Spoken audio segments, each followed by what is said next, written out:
Hello everyone, welcome to the My Emotions Matter podcast where we discuss ideas on knowing oneself, improving relationships, and living a life of purpose all under 10 minutes. This podcast is brought to you by MyEmotionsMatter, an education company that creates self-reflective learning experiences to develop emotional intelligence in students, teachers, and working professionals. Know more about us by following our social media and also visit us at www.myemotionsmatter.com. I'm your host, Sagar Satyal. And I'm Bhavana Shrestha. And in the next 10 minutes, we'll be reflecting on situations in which we struggle, like your relationship with or a job where you don't find meaning, you feel stuck, and what that might tell about us and what we can do about it. Okay, so before you ask me any questions, I'll ask you as a sabanda suruma. So when was the last time you struggled about something? Every day is a struggle. Especially आफ्नै एउटा venture run गर्दा पनि every day एउटा struggle हुन्छ हैन कसरी sustain गर्ने, especially when it's a startup. So I would say every day is full of struggles, तर त्यो स्ट्रगललाई चाहिँ हुन्छ नि कसरी हेर्नेमा पनि धेरै भर पर्छ होला. मैले एउटा मिनिङफुल काम गरिरहेको छु अनि this is part of what I took up भनेर हेर्नु भर्सेस ला मैले त्यस्तो सोचेकै थिइनँ, म त सबै कुरा खतरा हुन्छ होला र भेन्चरमा आएको भनेर. So sometimes I feel like the way in which we see things त्यसले पनि हुन्छ नि धेरै डिटरमाइन गर्छ होला. There's this quote by Epictetus, one of the Stoic philosophers. He says, events are just events. It's our interpretation of them that creates all the difference in the world. And I feel like that's very true. But then for you, situationsमा struggle गर्ने भन्दाखेरि normally के कुराले characterize गर्छ होला? Maybe मलाई आफूलाई हुने कुराहरू नै भन्छु जुन सायद धेरैजनालाई पनि हुन्छ होला होइन. when I feel I'm struggling, त मलाई स्ट्रगल म गरिरहेको छु भने मैले फिल गर्न थाल्नु भनेको चाहिँ maybe in those times when I feel कि there is no way out. अब यसको केही पनि वे आउट छैन, म यहाँ अड्केँ, स्टक भएँ, यस दिस इज द एन्ड भन्ने खालको फिलिङ आउनु भनेकै स्ट्रगल गरिरहेको छु भन्ने हो.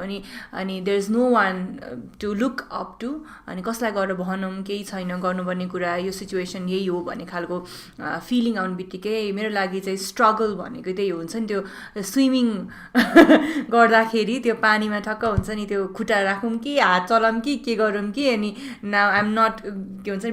being able to see that त्यो पुलको अदर साइड, त्यो खालको फिलिङ चाहिँ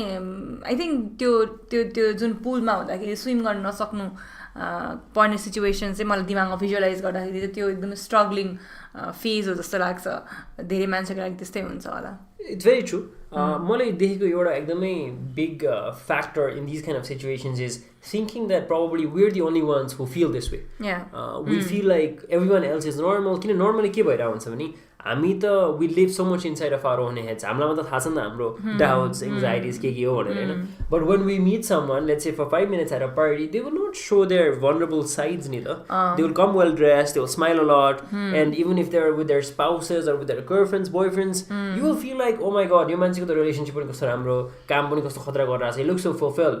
तर deep down you never know, त्यो पार्टी छोड्ने बित्तिकै दुईजनाको झगडा पनि हुन सक्छ. Why that person might feel कि put on a mask for such a while, it's so tiring पनि हुन सक्छ हैन. So एउटा part of this problem I think is in thinking that it's just you feeling this way. So तिमीले भने जस्तो जुन गएर शेयर गर्न गाह्रो हुन्छ भने नि सिधै हेल्प माग्ने भन्दा पनि I feel like one step could be to just share how you're feeling.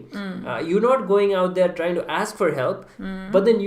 need to go out to somebody who listen non-judgmentally, जुन चाहिँ अब हतपते मान्छेमा पाइदैन हैन. त्यही भएर I think it helps if हामी आफैले पनि इन्डिभिजुअल लेभलमा त्यो क्यापेसिटी डेभलप गऱ्यो भने चाहिँ if we can be a sounding board for someone else then maybe they can also be the same for us. Yeah I agree on that. र अर्को स्ट्रगल गर्ने पार्ट चाहिँ कुन बेला लाग्छ भने जस्तो हुन्छ नि तिमीले जुन सेयर गर्ने फिलिङ सेयर गर्ने कुरा त गऱ्यौ, तर कहिलेकाहीँ चाहिँ जुन इभन कहिलेकाहीँ मलाई पनि हुन्छ होइन. अब जस्तो आफ्नो रेगुलर लाइफमा यति बिजी भइन्छ कि we don't get time to go and talk to some person होइन. अनि रेगुलर लाइफमा त्यो कुरा गरेर हुँदैन, चाहे त्यो आफ्नै पेरेन्ट्सहरूसँग पनि होस्, बेस्ट फ्रेन्डसँग पनि होस् होइन. जस्तो पार्टीको कुरा गऱ्यो, पार्टीमा रमाउने कुरा त हुन्छ तर अरू कुराहरू खासै हुँदैन. Then when the situation comes, जुन बेला चाहिँ आफू स्ट्रगल गरेर जस्तो फिल हुन्छ, त्यो फिलिङ सेयर गर्नलाई पनि मैले यत्रो बेरसम्म त मैले भनेकै छैन, केही पनि सेयर गरेकै छैन, अहिले आएर सडनली म यो कुरा कसरी यो हुन्छ नि कसरी यो बर्स्ट आउट गरौँ भन्ने खालको क्या त्यो ब्रेक आउट कसरी गरौँ भन्ने खालको कुरा चाहिँ सायद मनमा आउँछ होला क्या त्यो स्ट्रगलिङ फेजमा चाहिँ नि आई थिङ्क द्याट्स नेचुरल पनि हो जस्तो लाग्छ because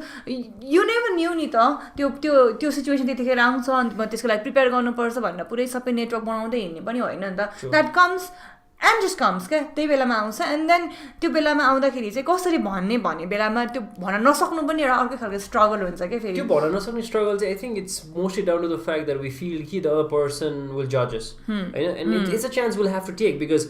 it might turn out that they will listen really well and we might find a bond that will last a lifetime होइन त्यो एउटा कोट छ नि never be afraid to say hi to a girl she might say no but then she might end up being the mother of your child भने the chances are like too great to not take a chance भने जस्तै होइन मलाई लागेको चाहिँ यस्तो struggling situations whether it's a dead end जब or it's a relationship that's not working के हुन सक्छ भने चाहिँ मलाई चाहिँ तीनटा कुराले characterise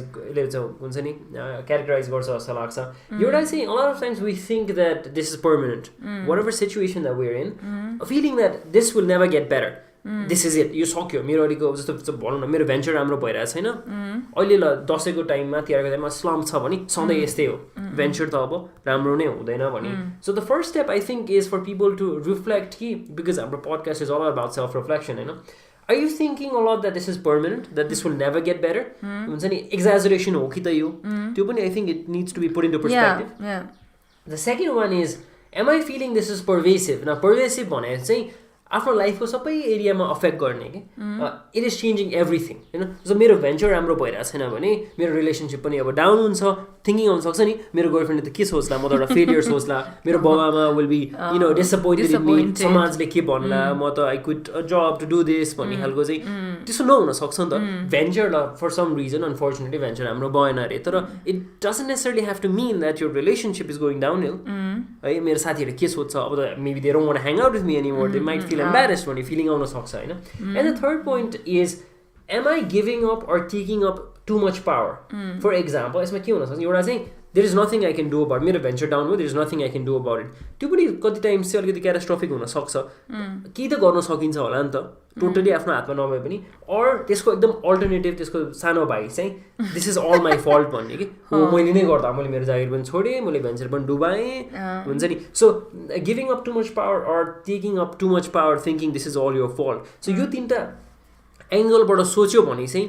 I am pretty sure कि we'll realize कि we're exaggerating the problem a lot and that there is still some level of optimism that we can exercise. So मैले यो चाहिँ optimism को लागि पाएको राम्रो exercise हो.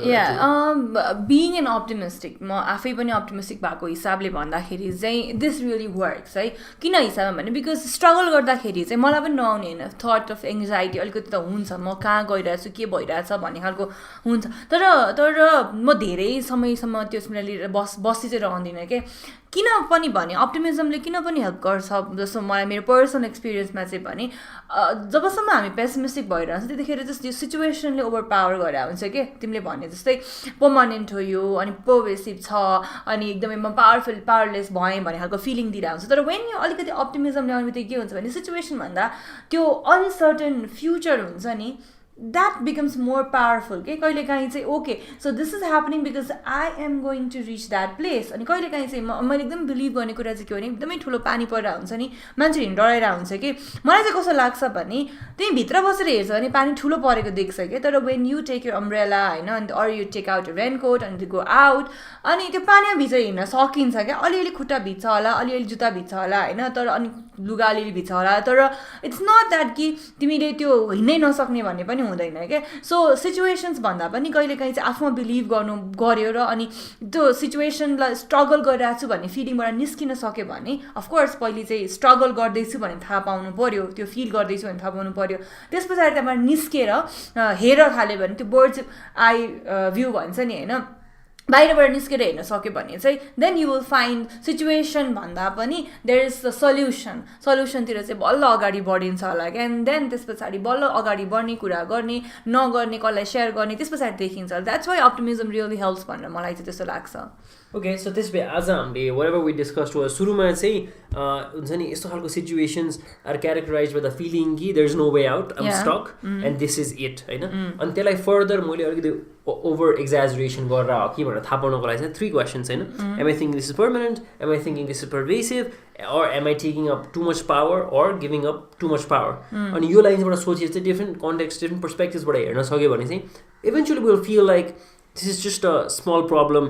in the vast universe भने जस्तो. कहिलेकाहीँ त्यही भएर राति सनसेट हेर्दा हैन अनि मुनलाई हेर्दाखेरि हाम्रो प्रब्लम्स टाइनी लाग्ने कारण त्यो पनि हो जस्तो लाग्छ कि because we live so much in our own heads. And one of the solutions to this is to be able to find a support group that you can share things with and also become that one person who other people can confide in and share things with. त्यो एउटा sounding board हुनको लागि हैन. तर त्यो मान्छे आफ्नो लागि को हो कि हो, again that will again come with our own experimentation, आफ्नै self collab, which we talk about in our sessions as well. Alright, feeling so we've nearly come to the end of this podcast episode.